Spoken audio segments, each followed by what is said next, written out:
లక్ష్మీదేవి కథ ఒకప్పుడు దేవతలు మరియు రాక్షసులు అమృతాన్ని పొందడానికి కలిసి పాలసముద్ర మథనం చేశారు.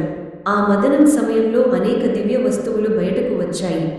వాటిలో అత్యంత పవిత్రమైనది, శుభప్రదమైనది లక్ష్మీదేవి.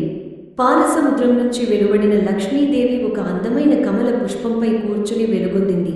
ఆమె చేతుల్లో కమలాలు ఉండేవి మరియు ఆమె నుండి ధనం, ఐశ్వర్యం ప్రసరిస్తున్నాయి.